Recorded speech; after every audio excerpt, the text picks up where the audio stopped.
See if you got what it takes, so don't get me. Cause I'm chilling in your hood quite comfortably, Gojo. What's going on, DSG? It's your boy Darrnell Bradley back at y'all another video. Today we've got the best superpowers in real life, part 2. Olamasama. I think we watched like the worst ones. I don't think we've peeped the best ones. But we gonna see what man's got on it. So be sure to like, be sure to subscribe, follow me on all that dead social media. We ain't here, that ain't further ado. In 3, 2, 1, click.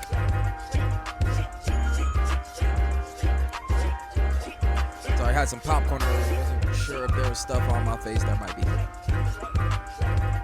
If you've consumed any kind of fictional series, you most definitely know what a superpower is. The roles they fulfill in their respective worlds are always fairly easy to distinguish. However, some of these applications get lost in translation when it comes to our own world. For example, the MCU's version of the Infinity Gauntlet is extremely overpowered, but if you tried using it in real life, you'd get fried from gamma radiation or probably get disintegrated from the sheer power of one Infinity Stone. There are other reasons as to why some powers are worthless in real life, and many of you— I mean, he did factual statements because ain't nobody for real holding that, you know what I'm saying? Like, I'm not saying that we don't have beings that could hold it in existence, period, like in the universe, because I haven't been out there and all of that, but as far as like us down here doing this thing, it's just no, okay. You will probably see me make arguments about these types of abilities. But for today's video, I wanted to add another installment to the best superpowers to have in real life because there are a large number of conventional and convenient powers that need to be covered. First ability we're covering is Aokiji's fruit, the Ice fruit. Or for you purists, the Hiei no Mi. The Ice fruit, as its name suggests, grants the user ice abilities. Whether it be creating ice constructs or directly freezing things he comes into contact with, he can do almost anything ice related with this fruit. Want an ice bird? You got it. Freezing a body water? You can do that too. You want some ice balls? You can get those too. Okay, that came out wrong. I know those sounded like extremely simple applications, but you can go a long way with some solid water. For example, Aokiji's leg got cut off in his battle against Akainu, but he can just fill in the missing leg with a leg made of ice. Aokiji's ice has also been able to freeze entire tsunamis. That is mad convenient. Now you can fill it in with a leg made of ice, and then can he turn it back into a regular leg? Because we've seen he could do that, change back and forth. So I assume that's how that worked. But But he can just fill in the missing leg with a leg made of ice. Aokiji's ice has also been able to freeze entire tsunamis, which can function very well in real-life natural disasters. There's also a really cool application of his ice powers that Aokiji does when he rides his bike. As he starts pedaling on the ocean, he freezes a path for himself to avoid falling in. It's a little thing, but it's different from what we usually see. You also don't even need to make direct contact with the water and can freeze stuff from a certain distance from what we've seen. With this power, you might even be able to take a crack at those melting ice sheets in the Arctic. Granted, I don't know how much you'd actually help in the long run. The ice only lasts about a week, but I'm pretty sure some polar bears would appreciate. Well, I mean, I said the ice only lasts about a week. Like, what you mean? Like, what if he put ice in a naturally cold area so that like the ice could keep? You know what I'm saying? I feel like the polar ice caps one, that's a good one. I feel like that one could get some soft. You know what I mean? That was a good one. Just in a general sense, ice manipulation has always seemed like one of the safer options in fiction. Like, think about all the ice characters we've seen in media. They are typically not pushovers. Aokiji is one of these characters, and in terms of sheer raw power, this man makes his fruit look like a top 5 strongest fruit in the series. Like, when Blackbeard's crew rolled up on him, he easily froze all of them. And let me get into possibly the most important point that I've avoided talking about. With ice being an element and the power coming from a devil fruit, this would make the ice fruit a Logia. What does this mean, you may ask? Well, from my understanding, when you eat a devil fruit, you become the thing that you ate. I know that doesn't make sense at all, but let me put it like this. You know when a character with a devil fruit ability introduces themselves and they say they're an insert devil fruit name human? They're not lying. Someone like Doflamingo is a string human. All of this is to say that when you eat a fruit that is of the elemental variety, you become an element human. This means that you are essentially immune to taking damage unless random Joker number 326 learned hockey and starts boxing you up. Barring those extraordinary circumstances, any seemingly crazy injury you receive will ultimately result in you returning back to your original form. And it makes sense. How are you gonna hurt an element without having any preparation? You ever— So is that what happened with Ace? Some hockey dude punched through him? Is that how that worked? Because like I don't really like I don't watch One Piece, so like, and I do know that Ace caught that Rengoku treatment. So I judging by the explanation that I just got, there was hockey involved. All right, let's go. Try to punch sand out with your bare hands, it's not doing anything. The only way you to get touched is if you— Wow. Why they listen? Everybody dissing on Tintin. I don't know if Tintin just didn't do nothing. She just ain't get screen time. You know what I'm saying? She ain't get no screen time. That's all. She could have been going crazy off screen. Y'all don't know that. receive damage from an elemental weakness, so I hope you got your Pokemon type chart memorized. So it's clear that the Logia intangibility would likely be the main selling point for this fruit, and probably most of the other Logia devil fruits like Kizaru's. And just to address one of Akainu's burners commenting right now, yes, basically every other Logia is better than the one that turns you into a Magma Man. Intangibility does not make up for the inconvenience. Go clean up some ice versus cleaning up some lava and tell me which one is easier to do. Anyways, for our next power, I wanted to quickly cover portals. In the last video, I brought up scientific implications for super speed without realizing those same implications could apply to teleportation. So that one's on me. Thanks to all those who made me aware of it in the comments. I think moving forward, I'll try my best to avoid using science to discredit a power unless it's extremely obvious. With that being said, portals are a very simple power. But it's like, well, maybe I'm not the physicist that I thought I was. My bad. Avoid using science to discredit a power unless it's extremely obvious. With that being said, portals are a very simple power to understand. Boom, circle appears that you can enter to get to a different place. Unless you got some fugazi portals that randomly bring you places, you can do anything that teleportation can with a few changes here and there. To run down some of the points from my last video, you can easily travel with something like portals, which would help everyone on this planet. It's instantaneous transport from on God, but even as convenient as it would be, it would put a lot of people out of a job immediately. Well, go. You can easily travel with something like portals, which would help. No, I think we would there'd be a lot of weight gaining. A lot of it. Help everyone nobody on have this to plane. walk It's nowhere. Instantaneous transport from one place to the next, excluding the time Yeah, that it would take cars you would to be actually an go through the option. portal. Physical Cars would literally just be a leisure thing. It would be used for leisure purposes, period, just because you want to drive. dangers don't exist for you, considering that you'd just be able to portal anything coming your way somewhere else. To be honest, you can easily argue that the applications for portals far exceed teleportation. If you watched Across the Spider-Verse, then you should be familiar with the villain Spot. If not, he's basically one of Spider-Man's B-list villains that has the power to create spots that just so happen to be portals. In this movie though, they decided to make him a lot more serious considering his powers are broken. This guy went from a simple street level thug to a monstrosity near the end of the movie that was a threat to the fabric of the multiverse. But to be honest, we can ignore all that multiversal mumbo jumbo. The original state of his powers in the beginning of the movie are more than good enough to be functional in real life. Look at this scene for example. Miles tried to shoot a web at him and he portaled it back at him. Do you know how hard it is to actually do damage to someone like that? You could give a crazy cooldown on this power and I'd still take it over most other abilities. Keyword being most, because the next power I wanted to talk about is Mahito's. He really ain't lying though. That'd be something like, it's an OP power within itself, but like as far as its practical applications, like I've even like talked to people about this as far as like well, mine was more on the lines of teleportation versus portals, but just in the sense of either one of them would decimate jobs.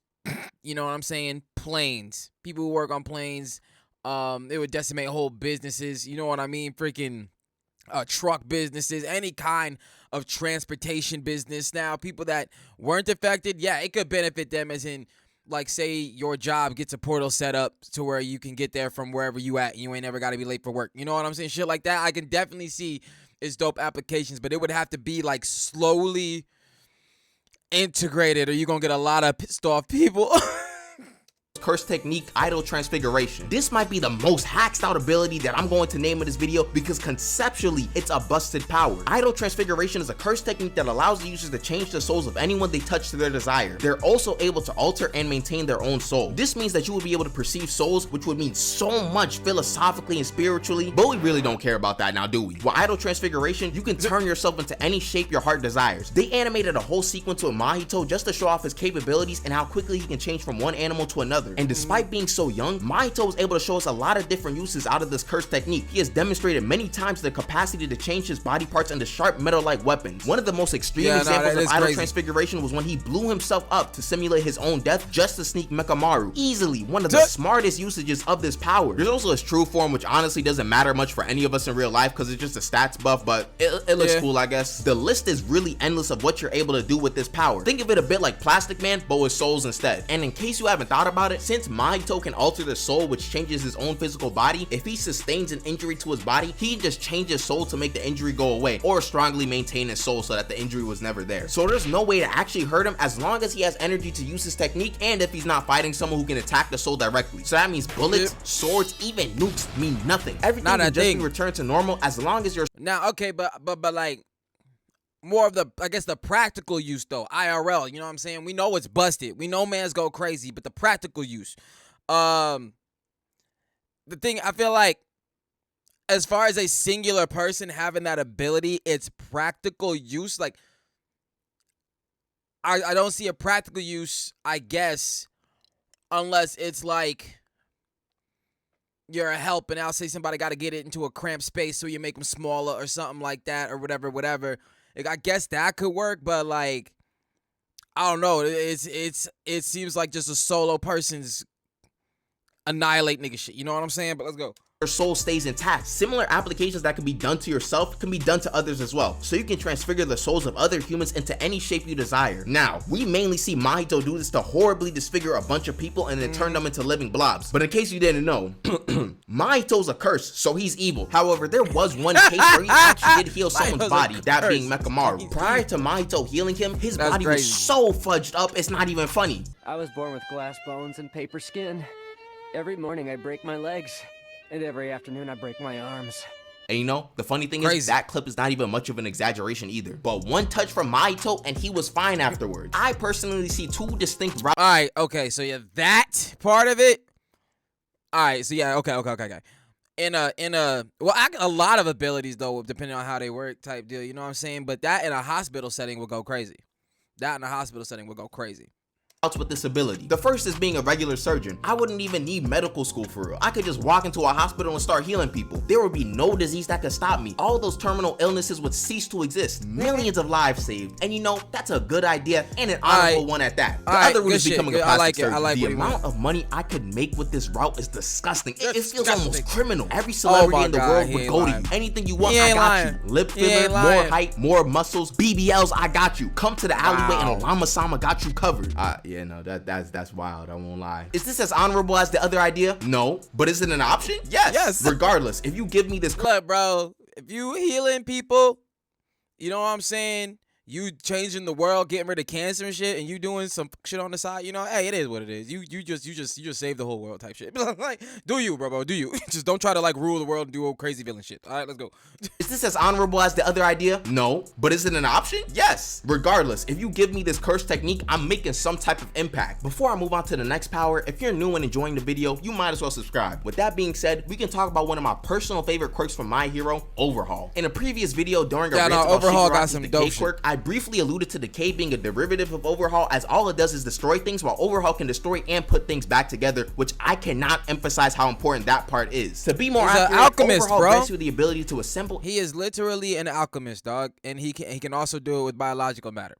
Like, the people in Full Metal Alchemist would go crazy when he stepped on it, if he stepped in their universe. Like, who is this nigga? Like, and disassemble matter with your own hands. This doesn't mean you can create matter, that's scientifically impossible, but being able to reassemble any type of damage done is so applicable to any type of problem you may find yourself in. All those little repairs you need around your apartment can be fixed easily. Finding a job would be incredibly easy too. Any blue collar job will want you because of your ability. You got people breaking backs working in construction while you can just touch a couple things and be done with the entire process. You obviously can defend yourself very easily as well if it comes down to it. We mainly saw Overhaul creating spikes from the ground and attaching other limbs to himself to help his strength or give him extra mobility. But I really think you can go even further with this ability, or at least do crazier things. Like, you can probably go stupid with body modifications to make your life easier. And like other powers on this list, which is starting to become a trend, you can heal yourself and others with this quirk. Overhaul was able to heal someone's head injuries with ease during season 4. One of the main plot points of that season was like, it literally got to a point where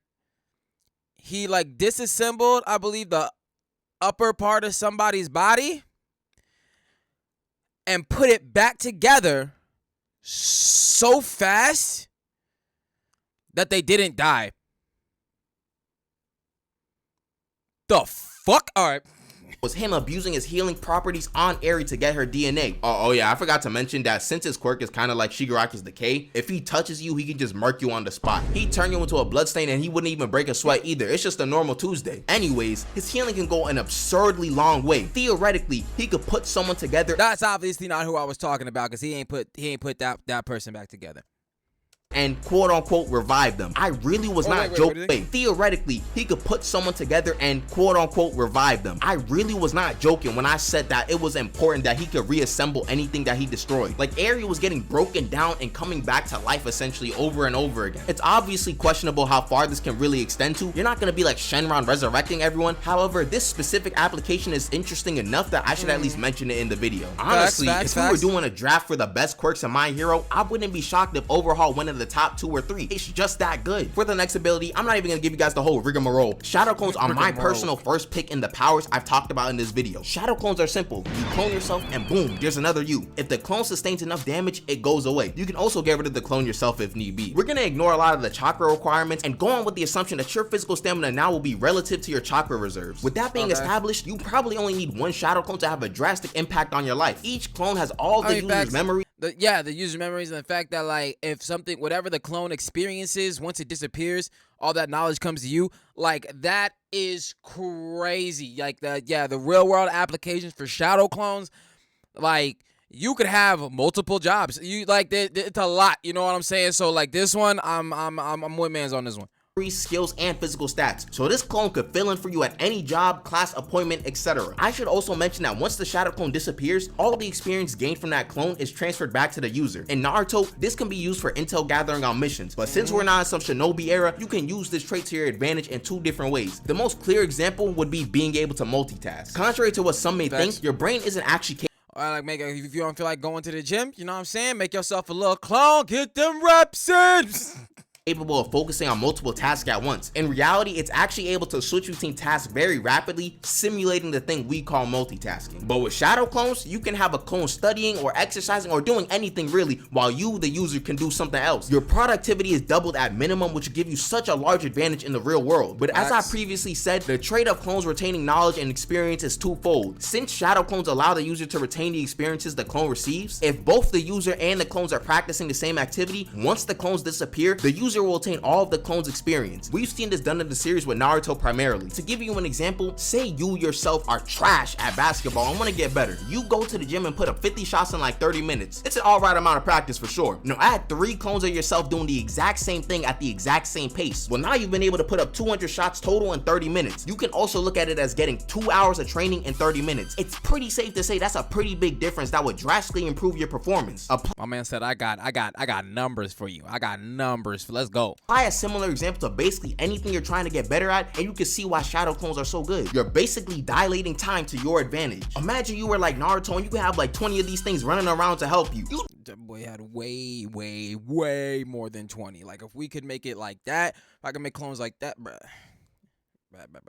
Yeah. Real world application go crazy. Be able to improve at anything faster than anyone else. You could also do a good old-fashioned jumping at moment's notice, which is also pretty handy. I can honestly see why Naruto spammed this so much. Why would he need anything else? The last power I wanted to briefly talk about is an ability a couple people mentioned in the comments. Enhanced luck or luck manipulation, however you want to call it. It's by no means the most flashy or cool ability. It's but it is super fucking convenient, bro.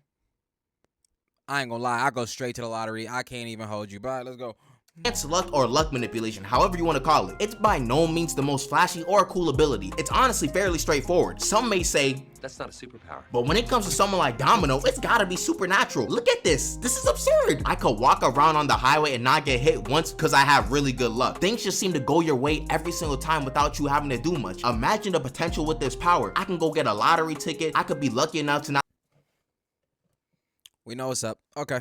I deal with traffic. I can gamble. I can do that. It can low-key extend to anything really, considering a lot of life has some luck involved in it, no matter how you slice it. You live life knowing you basically got plot armor every single day. Enhanced luck feels like the type of power that is more appealing depending on the level of luck the person already has. So to someone who typically has terrible luck, they'd probably want this ability in a heartbeat. If you'd say that you find yourself normally having pretty good luck, then you can laugh at those who even need to have something like this to mimic your power. So that's all I got for y'all today. Uploads have kind of slowed down a bit, but nothing too crazy. I just gotta get back into the rhythm of school, so it's only natural that this type of stuff happens. I'm gonna try to keep a consistent schedule, but as always, don't hold my word to that because anything can happen. Also, thank you in advance for 100K. At the time of me making this video, we're so close to it, so I appreciate you guys for that. With that being said, oh no, he had 100K right now.